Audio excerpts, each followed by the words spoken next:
One of New York's largest cities is facing a severe water crisis, according to some of its citizens, as well as several local and national groups. The city's data obtained through a Freedom of Information law request showed lead levels in 27 of about 100 homes in its city exceeded the federal action level for lead contamination earlier this July.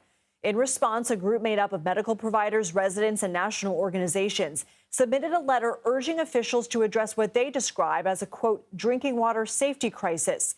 CBS News has tried reaching out to city officials for comment, but we have not yet heard back. For more, let's bring in Valerie Baron. She's a senior attorney with the Natural Resources Defense Council, one of the organizations demanding decisive action to address this. Valerie, can you elaborate on what this city data obtained through a FOIA request reveals?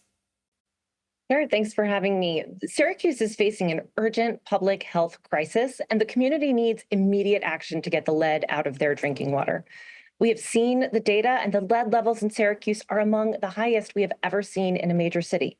People are familiar with Flint. They know what happened there. We're seeing a crisis unfold in real time here, and we need action. So what is the cause of these extreme lead contaminations in Syracuse? That's a great question, and the community would love to know the answer as well.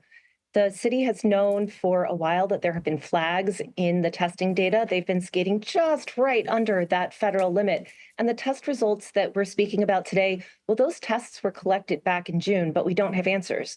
The city released a media release and sent a letter to homes with a small detail on page 4, alerting the community to lead in the water, but no meaningful action has been taken.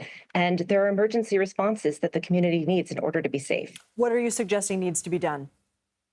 We're following the lead of the community here. Syracuse has a major lead poisoning problem. There are some neighborhoods in Syracuse where nearly one in 5 children have elevated blood lead levels, yet nobody thought to look in the water.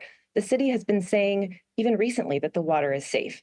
But the data say otherwise. We need both immediate and long-term action. For immediate actions, there need to be a declaration of an emergency. The community needs clean water, so filtration on their taps is really important.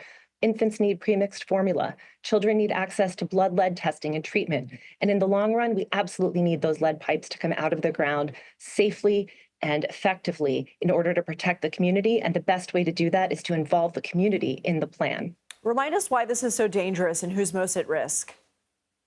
Well, this is first and foremost a justice issue. Everyone should have the right to safe water, no matter what their race, income, or zip code. And there just simply isn't an amount of lead that is safe in the drinking water.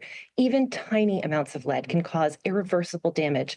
And children and developing brains, they're most vulnerable. But a lot of people don't know lead is also very, very dangerous for adults. It can increase death from heart attacks, kidney problems, some cancers. It's not good stuff. You don't want to be drinking your water through a lead straw like many of the residents of Syracuse are. You mentioned that the pipes need to come out. The EPA unveiled new regulations requiring the replacement of lead pipes within 10 years. Is that the solution here? Removing the lead pipes is absolutely necessary, and getting the 9 million or so pipes out of the ground across the country is something that we need to do. It's part of the promise of the right to But over clean 10 drinking years? water. Are you comfortable with that 10 years. time frame? Well, the community in Syracuse is really the one that needs to say what should happen there. But what we've seen in other places that have had lower levels is that the governments that want to take action, they can do it, and they can do it much faster than this. And what needs to happen in Syracuse needs to happen now. Delay is the enemy here.